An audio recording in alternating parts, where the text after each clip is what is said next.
सच्ची प्रामाणिक घटनाएं बताने जा रहे हैं। वो घटनाएं हमें यह सिखाना चाहती हैं कि श्राद्ध करना चाहिए या नहीं करना चाहिए। पहले हम स्वामी निरंजन देव जी के जीवन से जुड़ी घटना का विस्तृत वर्णन करते हैं। एक बार जगन्नाथपुरी के महान महापुरुष स्वामी निरंजन देव जी किसी सत्संग सभा के आयोजन के लिए बिहार में सनातन धर्म का विशेष सम्मेलन हुआ। स्वामी जी वहां उपस्थित हुए। सत्संग समाप्त हुआ। सत्संग समाप्ति के पश्चात स्वामी निरंजन देव जी किसी भक्त के घर में पहुंचे। उस भक्त के घर में जैसे ही स्वामी जी का आगमन हुआ, उसी क्षेत्र की एक तमिल महिला स्वामी जी के चरणों में प्रणाम कर कहने लगी, हे महापुरुष, मैं आपको अपने जीवन की एक सच्ची घटना बताना चाहती हूँ।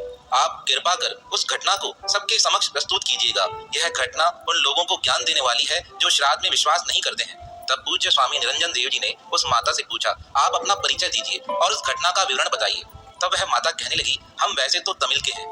तमिल में हमारी एक परंपरा है, जब माता पिता का स्वर्गवास हो जाता है तो उसकी संपत्ति पे बेटी का अधिकार हो जाता है। मेरे माता पिता का स्वर्गवास हो गया तो उनकी सारी जायदाद मेरे नाम से हो गई। शादी से पहले मेरा जीवन बड़ा सुखमय था। जब तक माता थी तब तक वह मेरा विशेष ध्यान रखती थी, पर माता के स्वर्गवास के पश्चात माता पिता की सारी जायदाद मेरे नाम से हो गई। पर अब मैं तो रहती हूँ बिहार में और जायदाद थी तमिल में। मैंने अपने माता पिता की संपत्ति को बेच दिया, क्योंकि मैं तो दक्षिण में जाने वाली नहीं थी। मेरे पतिदेव तो बिहार में ही रहते थे। इनकी सरकारी जॉब थी और सरकारी जॉब के कारण हम यहाँ से अन्य कहीं जा नहीं सकते थे। अब धीरे धीरे समय व्यतीत होने लगा। मेरा मन बड़ा बेचैन रहने लगा। मुझे रात रात को बड़े भयानक सपने आते थे। उन सपनों को देखकर मैं डर जाती थी। फिर मैं कभी कभी विचार करती थी, ऐसी कौन सी आत्मा है जो मुझे परेशान कर रही है। धीरे धीरे यह बातें मैंने अपने पतिदेव और अपनी सासू माँ को बताई।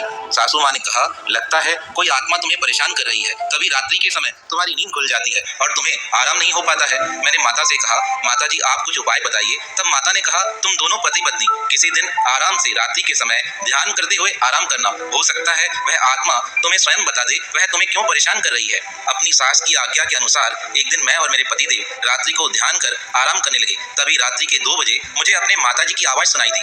मेरी माताजी बड़ी रुष्ट होकर मुझसे कहने लगी, तूने सारी जायदाद पर तो अधिकार कर लिया है, पर तू मेरा श्राद्ध करना भूल गई है। तुझे पता है हमारी परंपरा है, व्यक्ति के मरने के पश्चात हिंदू धर्म में जीव का श्राद्ध किया जाता है, पर तूने 2 सालों से मेरा श्राद्ध किया ही नहीं है। इसलिए रात्रि के समय आकर मैं तुझे परेशान करती हूँ। जब तक तुम मेरा श्राद्ध नहीं करोगी तब तक मैं तुम्हें इस प्रकार पीड़ा देती रहूंगी। अगर तुमने मेरा कहना नहीं माना तो मैं तुम्हें इस प्रकार और दुखी करूंगी और तुम्हारी सारी सुख संपत्ति सब छीन लूंगी, क्योंकि तुम्हें पता है तुम्हारे श्राद्ध नहीं करने के कारण मेरे को कितना कष्ट सहना पड़ रहा है। पितृलोक में मुझे ना स्थान मिल पा रहा है और ना ही मुझे वहाँ पर कोई भोजन की व्यवस्था हो पा रही है। जब मेरे पतिदेव और मैंने अपने माता की यह बातें सुनी तो बड़ी हैरान हो गई। तब मैंने हाथ जोड़कर अपनी माँ से कहा, माँ मेरे मन में तो बड़ा विचार था मैं अच्छे से तुम्हारा श्राद्ध करूं, पर यहाँ पर कुछ उच्च कुलीन तमिल ब्राह्मण नहीं है। मैं उनके बिना तुम्हारा श्राद्ध किस प्रकार संपन्न करा सकती हूँ। तब मेरी माताजी ने कहा, तुम्हारे बिहार में जो अच्छे योग्य ब्राह्मण हो तुम उनसे राय लेकर अच्छी विधि से मेरा श्राद्ध संपन्न कराओ।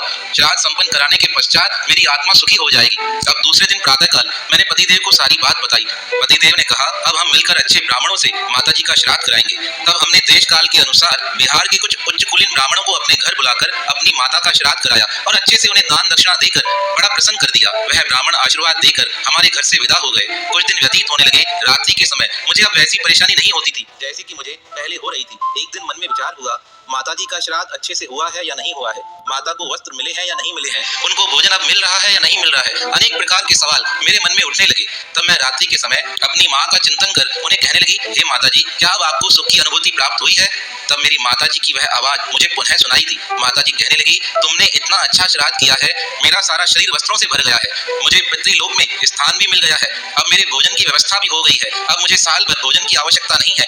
अब तुम हर साल याद से मेरे श्राद्ध को संपन्न करना। इस प्रकार सारी बात बताकर वह तमिल माता स्वामी निरंजन देव जी से कहने लगी, यह मेरे जीवन की सच्ची घटना है। मैं यह आपको इसलिए बताने आई थी क्योंकि आप महापुरुष हैं। आप जगह जगह धर्म का प्रचार करते हैं। मेरी इच्छा है यह घटना आप सबको बताएं। उन महापुरुषों के द्वारा यह जानकारी गीता प्रेस के पुस्तक में प्रकाशित की गई।